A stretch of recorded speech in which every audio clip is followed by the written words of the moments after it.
आप देख रहे हैं इंस्पायरो इंडिया न्यूज नेटवर्क IINN 24।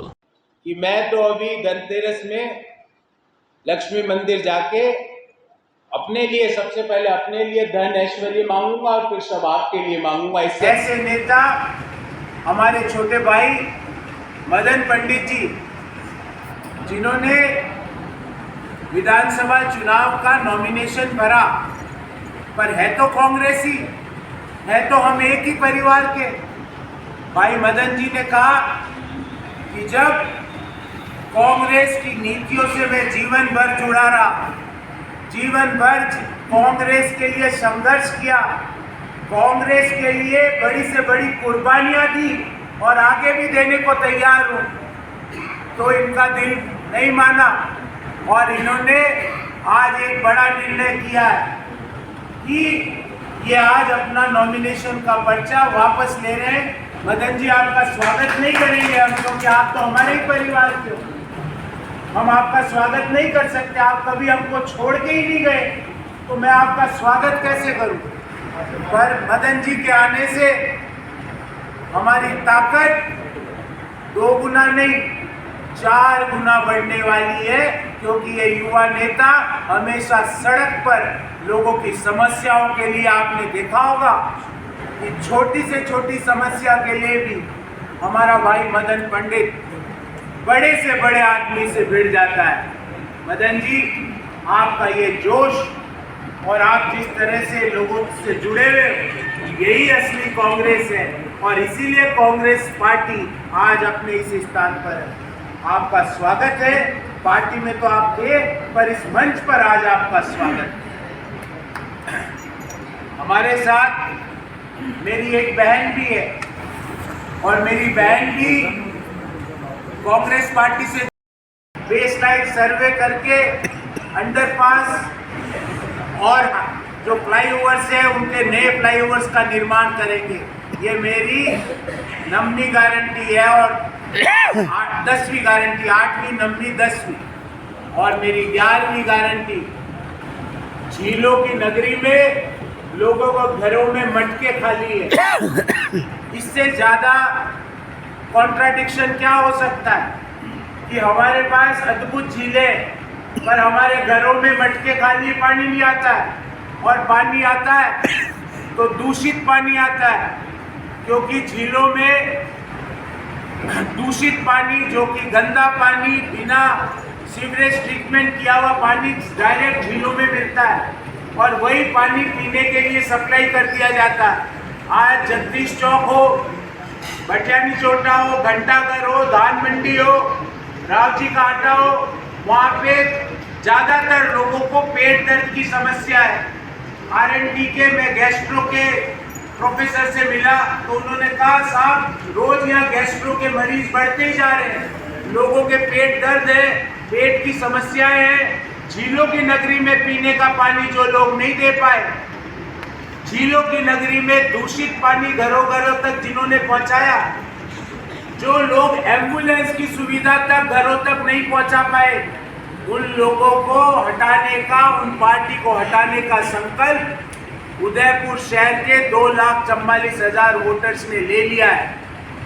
हम तो पहले हमारे कार्यकर्ता जिस तरह से सड़कों पर, वार्डों पर, बूथों पर लगे हुए हैं, उससे हम पहले भी बड़ी मार्जिन से जीत रहे थे, पर आज साचौरा साहब के आने से, खलील साहब के आने से, मदन पंडित की ताकत झोंकने से, गुणवंती जोशी के ताकत झोंकने से इतनी बड़ी मार्जिन से हम यहाँ से जीत दर्ज करेंगे कि जिसकी गूंज जयपुर तक नहीं, दिल्ली तक भारतीय जनता पार्टी हिल जाएगी। ये मैं आपको निश्चित रूप से कह सकता हूँ। हम तो प्रेस वार्ता भी करते हैं, आपके सवाल भी लूंगा, एक भी सवाल नहीं छोड़ूंगा। जितने सवाल पूछने हैं पूछना, 1 घंटा पूछना है तो 1 घंटा पूछना, पर कभी कभार भारतीय जनता पार्टी के प्रत्याशी से भी प्रेस वार्ता करवा लेना, ताकि आपको उनके विचार भी पता चले, वो क्या सोचते हैं, उनकी क्या सोच है, वो भी आप उदयपुर शहर वासियों को बता दें। तो मुझे आज इससे अधिक कुछ नहीं कहना है। मैं मंच पर बैठे हुए हमारे सारे साथियों की ओर से प्रेस के सारे बंधुओं का हार्दिक आभार व्यक्त करता हूं कि आपने इतनी बड़े माइक, और ये माइक की संख्या भारतीय जनता पार्टी डर जाएगी, ये 30-35 माइक आ गए हैं, तो अब उनका आज क्या होगा? आज ये होगा कि हमने जो 7 गारंटियां और 4 गारंटियां जो उदयपुर शहर के प्रत्याशी ने दी है, उसका जवाब आप उनसे पूछना कि घर घर तक दूषित पानी पीने का क्यों जा रहा है, लोगों का पेट दर्द, जगदीश चौक, राव जी का आटा में लोग पेट दर्द की बीमारी से ग्रसित क्यों हैं, ट्रैफिक जाम का कंजेशन हर जगह क्यों है, टूरिज्म इंडस्ट्री में फुटफॉल क्यों नहीं बढ़ पा रहे, बड़ी बड़ी बातें। अध्यक्ष जी, एक जुमला दिया था 6-8 महीने पहले, हेरिटेज वॉक, आपने भी सुना होगा। कौन कर रहा है वो हेरिटेज वॉक? कहाँ है वो हेरिटेज वॉक का सर्किट? वो बताएं हमको आके कि कौन सा हेरिटेज वॉक हो रहा है। ना तो वो वॉक करते हैं ना टॉक करते हैं, टॉक भी नहीं करते ना वॉक करते। इसलिए आज जो भी लोग राजनीतिक पर्यटन में उदयपुर शहर आ रहे हैं, आप वहाँ जाएंगे अभी इस प्रेस वार्ता के बाद, वो तो आपके सवालों का जवाब नहीं देंगे, आपको 1.5 किलोमीटर दूर बैठाएंगे वो, ताकि आप सवाल जोर से पूछ भी ना पाए। अगर अवसर मिल जाए तो पूछना कि झीलों की नगरी में मटके खाली क्यों, सीवरेज ट्रीटमेंट प्लांट की एब्सेंस की वजह से दूषित पानी घरों में सप्लाई क्यों हो रहा है, झीलों में क्यों डायरेक्ट जा रहा है, क्यों टूरिस्ट फुटफॉल नहीं बढ़ पा रहे, क्यों माइनिंग इंडस्ट्री जो कि हमारी जो मंडी थी मार्बल की, हिंदुस्तान की सबसे बड़ी मंडी थी, आज क्या हालत हो गई, क्यों हम नए मिनरल्स की खोज नहीं कर पा रहे हैं। इन सवालों का जवाब देना पड़ेगा, और आप मुझसे काउंटर सवाल भी पूछना कि साहब ये 4 आपकी गारंटियां तो आपने दी है, आज बहुत अच्छी बात है, पर इसका ब्लूप्रिंट दीजिए। तो इसी सभागार में अगले 1 सप्ताह के अंदर आपको बुला के मैं जन संकल्प घोषणा पत्र उदयपुर का, कांग्रेस पार्टी का राजस्थान का नहीं, जन संकल्प घोषणा पत्र उदयपुर का भी जारी करूंगा, और उसके बाद आपके तीखे और धारदार सवालों का भी सामना करूंगा। बहुत बहुत धन्यवाद, मैं आपके सवालों के लिए तैयार हूँ।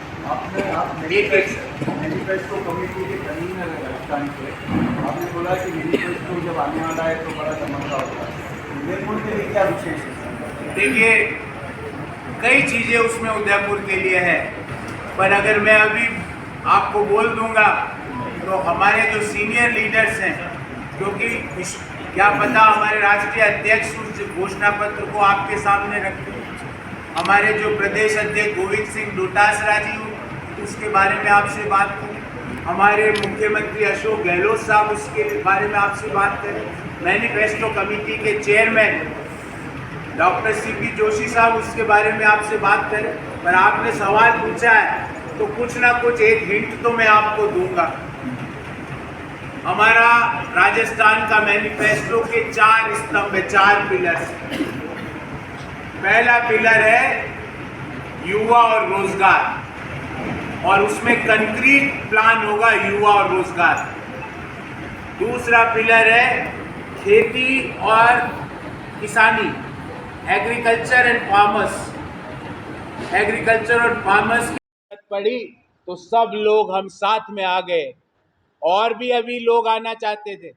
4-5 लोगों को तो मैंने मदन बोला कि आज रुको, अभी समय है, 5 और पार्षद आने वाले हैं, 5, 1, 2, 3, 4, 5, या तो वर्तमान के हैं या पूर्व बीजेपी के पार्षद है। आज मैंने कहा कि आज एक साथ, क्योंकि हमारे लिए खलील साहब आज इम्पोर्टेंट है, मदन भाई, गुणवंती जोशी, सांचोरा साहब आज इम्पोर्टेंट है।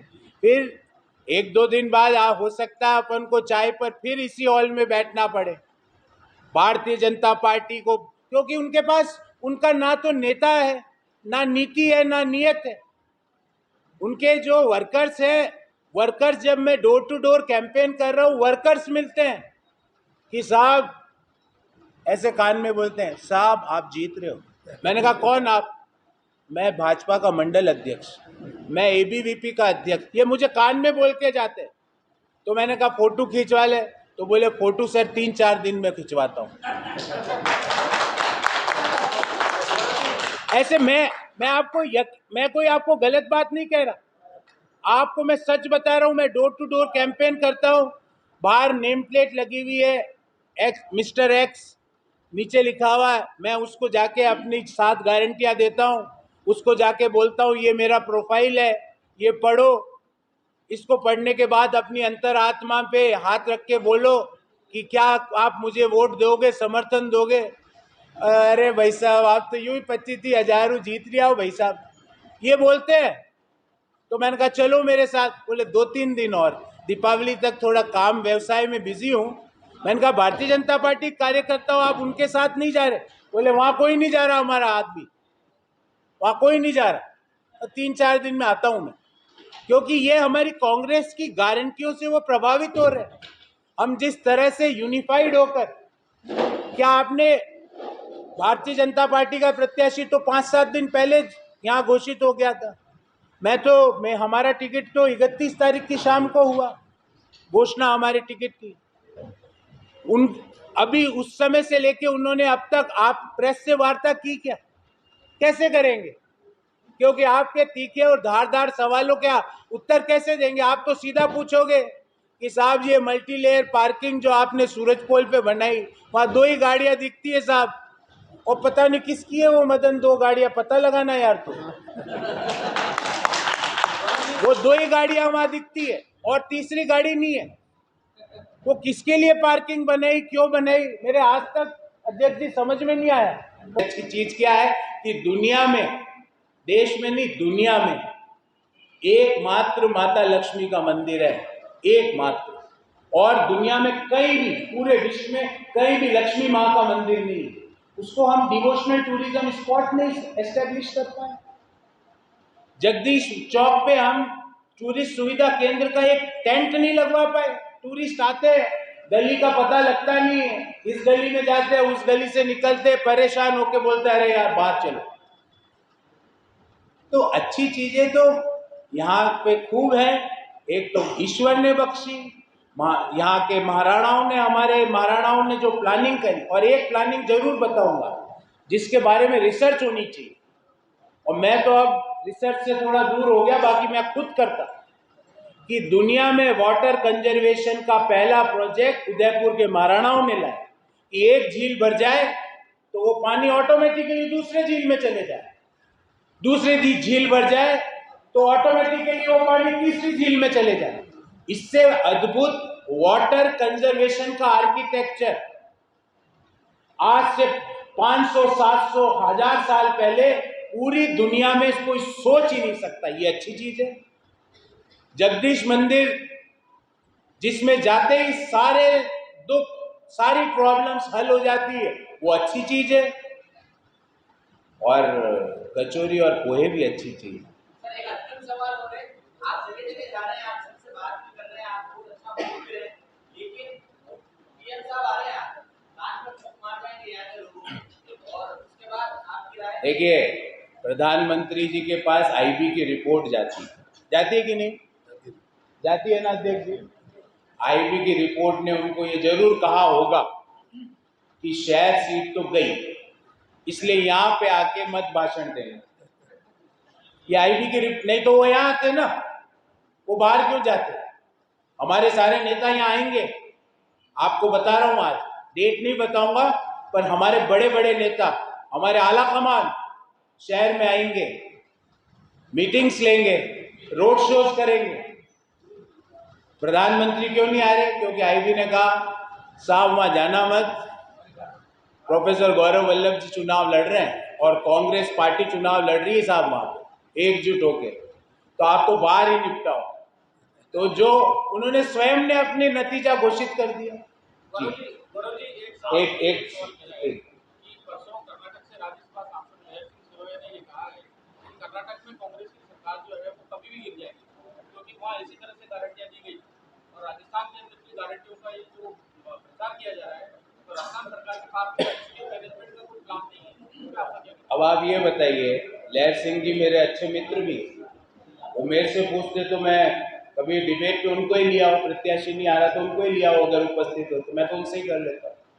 लहर सिंह जी से पूछना कि जब हमने बोला 25 लाख का हम बीमा कराएंगे 2018 में, क्या 25 लाख का मुफ्त इलाज नहीं होगा?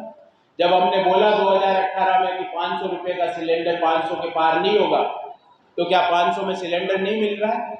जब हमने बोला कि कोऑपरेटिव बैंक्स का 50,000 रुपए तक का कृषि ऋण वेव ऑफ किया जाएगा, माफ किया जाएगा, क्या हमने माफ नहीं किया? उनसे ये भी पूछना आप जाके कि हमने बोला था कि ओल्ड पेंशन स्कीम लागू करेंगे, हमने करके दिखाई है। कांग्रेस में परंपरा नहीं है कि साहब 15 लाख दे देंगे चुनाव के नतीजों के बाद, अरे वो तो यूं ही बोल दिया यार, छोड़ो, ऐसी परंपरा नहीं है। ना तो हमारे वर्कर्स को ये अच्छा लगता है, ना हमारे नेताओं को ये अच्छा लगता है, ना हमारे सीनियर लीडर्स जो दिल्ली में बैठे हैं। मुझे याद है राहुल गांधी जी का एक वक्तव्य, मैं जब उनसे मैनिफेस्टो के बारे में डिस्कस करने गया, उन्होंने एक ही लाइन बोली मुझे, बाकी सब ठीक है पर रिसोर्स है कि नहीं ये देख लेना। अगर रिसोर्स के बिना कोई घोषणा लागू की तो मैं उसको एक्सेप्ट नहीं करूंगा। आपका बजट है तो घोषणा चालू करो, ऐसे मत बोलो 15 लाख रुपए आने वाले हैं, 2 करोड़ नौकरियां प्रतिवर्ष लगने वाली है, ऐसे मत बोलो। ये हमको स्पेशल हिदायत दी है मल्लिकार्जुन खड़गे साहब ने, राहुल गांधी जी ने, प्रियंका गांधी जी ने, केसी वेणुगोपाल जी ने, कि कोरी घोषणाएं हमारी परंपरा नहीं है। अब लहर सिंह जी कर्नाटक से आते हैं तो उनसे ये पूछो कि हमने फ्री महिलाओं के फ्री बस का ट्रेवल का अरेंजमेंट किया था, हमारी गारंटी थी, वो क्या लागू नहीं हुई लहर सिंह जी? मैं खुद गया था वहां पे। अन्नपूर्णा योजना के तहत हर कर्नाटक वासी को और 7 करोड़ कन्नडिगास को 5 किलो राशन देने की गारंटी थी, क्या वो लागू नहीं हुई लहर सिंह जी? भाग्य लक्ष्मी योजना के तहत, और ये कर्नाटक की योजनाएं बता रहा हूं आपको क्योंकि उस चुनाव में मैं बड़े सक्रियता से वहां पे मीडिया, सोशल मीडिया और कैंपेन का काम संभाल रहा था। तो 20,000 रुपए प्रति महिला को देने की घोषणा की थी, क्या वो लागू नहीं हुई लहर सिंह जी? तो इसलिए मैं कहता हूं झूठ बोलो तो सोच समझ के बोलो, क्योंकि प्रोफेसर गौरव वल्लभ जवाब देगा और फैक्ट्स के साथ देगा। ये झूठ बोल के रवाना हो गए, बेंगलोर की फ्लाइट पकड़ ली, बचोगे नहीं। बेंगलोर तक आप आज उनको फोन करके बेंगलोर चले गए होंगे, वो आए होंगे, 1-2 दिन आते हैं वो घूमने, जब भी बेंगलोर में मॉइस्चर बढ़ता है, ह्यूमिडिटी बढ़ती है, उदयपुर आते हैं, तो फोन करके पूछना कि साहब ये जवाब दिया, और ये भी उनकी खबर चलेगी। अगर फोन नहीं उठाए, नहीं जवाब दे तो लिखना कि लहर सिंह जी से पूछा गया और उन्होंने जवाब नहीं दिया, पूर्ण विराम, ये लिखना। आप मेरे से मैं बहस करने के लिए तैयार हूं। विपक्ष वाले कह रहे हैं कि हम स्थानीय मुद्दों पे प्रत्याशी तो छोड़ो, दूसरे हमारे कार्यकर्ता आपसे बहस करते हैं। अरे भाई, प्रत्याशी से करेगा यार, ये आप कौन सी? मैं कह रहा हूँ प्रधानमंत्री से मैं बहस करूंगा, ला सकते हो क्या? मैं कह रहा हूँ आपको पंडित साहब, अरे भाई पंडित साहब, मैं कह रहा हूँ नरेंद्र मोदी जी को लाइए, मैं बहस करता हूँ। तो नरेंद्र मोदी जी कहेंगे कि मैं बहस, मेरी बात सुनिए, नरेंद्र मोदी सर एक बार, नरेंद्र मोदी जी कहेंगे कि भाई प्रधानमंत्री पद पे मैं हूं, अगर कांग्रेस किसी को प्रधानमंत्री पद के लिए घोषित करती है मैं उससे करूंगा। तो मैं कार्य, अच्छा कौन सा कार्यकर्ता है हमारा? कार्यकर्ता नाम बताओ, अभी चाहे भेज देता हूँ। कहाँ जाना है? कितने कार्यकर्ताओं को भेजूं? कार्यकर्ता को कितने नेताओं को भेजूं? मदन जी जरा जाना तो यार, ये बहस बहुत करना चाह रहे हैं। भेज दूंगा। शंकर थोड़ा बहस करना चाहते हैं, वो एक बार बहस करवाओ। ये तो मदन जी तो खुद ही सर मंच पे थोड़े दिन पहले ये कह रहे थे ये बात हो गई थोड़े दिन की। आप हमने क्या कहा? आपकी आदत है इतिहास में जाने, हमारी आदत है लोगों के जीवन में सकारात्मक बदलाव कैसे लाया जाए। तो अशोक गहलोत जी ने हमें एक ही चीज सिखाई, आगे बढ़ो और विकास की बात करो। मदन जी आज आगे बढ़कर विकास की बात करने के लिए मंच पर बैठे। बहुत बहुत धन्यवाद। आप सर, आपकी बात झारखंड का बताया जा रहा है, आपके साथ जितने भी लोग बैठे हैं मेवाड़ी बोलने में सक्षम है, आप जनता से कितना कनेक्ट कर पाएंगे और अभी तक कितना किया? अब आपने मैं कई बोलन बताऊं। अब झारखंड में मैं मान लो अच्छा पढ़ लिख गया, और मेरी जमशेदपुर में नौकरी लग गई तो मैं क्या कहूँ, नहीं पढ़ूँ मैं तो साहब यहीं बैठूंगा, पढ़ूंगा नहीं और नौकरी नहीं करूंगा। उदयपुर शहर के कितने लोग देश के, और देश ही नहीं दुनिया में, कल मुझे एक व्यक्ति मिले जो वर्ल्ड बैंक में काम करते हैं, तो क्या उनको क्या बोलूँ, वहाँ मत जाओ, आप भटियानी चोटा में बैठो। एक मिनट सुनिए ना, मेरी बात तो सुनिए। तो मैं उनको ये बोलूँ कि आप यहाँ मत जाओ, यहीं बैठो। मेरा जन्म यहाँ हुआ, अगर जरूरत पड़े तो पासपोर्ट ले लेना मेरे से, उसमें प्लेस ऑफ बर्थ लिखी हुई है ना, तो पासपोर्ट आप ले लेना, अभी मांग लेना। मेरा जन्म यहाँ हुआ, मेरा विवाह यहाँ हुआ। मदन, एक पुरुष के लिए उसकी अर्धांगिनी सबसे करीब होती है कि नहीं? होती है कि नहीं? होती है। तो मेरी पत्नी यहाँ से, खलील साहब मेरी पत्नी यहाँ से, मेरे एक ही बहन है, उसकी शादी में यहाँ पे हुई है, एक ही बहन है और कोई मेरे भाई बहन नहीं है, उसकी शादी यहाँ हुई। मेरी बेटी, उसका जन्म यहाँ हुआ है। मेरी पत्नी की स्कूलिंग से लेके इंजीनियरिंग CTI से हुई है। और मेरी बेटी हमेशा मुझसे हमेशा एक कंप्लेन करती है कि मेरे पासपोर्ट में प्लेस ऑफ बर्थ कलड़वास क्यों लिखा हुआ है। मैंने कहा भाई तेरा जन्म गीतांजलि अस्पताल में हुआ और गीतांजलि अस्पताल में जन्म लेने के बाद उदयपुर नहीं कलड़वास लिखते हैं, तो अब आप कहोगे साहब ये बच्ची तो उदयपुर की नहीं, ये तो कलड़वास भेजो इसको। कैसी बचकानी बातें, इन बातों में दम नहीं है। विकास की बात करो, युवाओं के रोजगार की बात करो, लोगों के जीवन की में क्वालिटी इंप्रूव करने की बात करो, जगदीश चौक में स्वच्छ पेयजल पहुंचाने की बात करो, ट्रैफिक मैनेजमेंट की बात करो, छोटे दुकानदारों का व्यापार कैसे बढ़े इसकी बात करो, उदयपुर में टूरिस्ट फुटफॉल कैसे बढ़े इसकी बात करो, नए मिनरल्स और माइंस की उपलब्धता कैसे हो, उनकी खोज कैसे हो इसकी बात करो। लोग इसमें ज्यादा इंटरेस्टेड है। बहुत बहुत धन्यवाद। जय हिंद।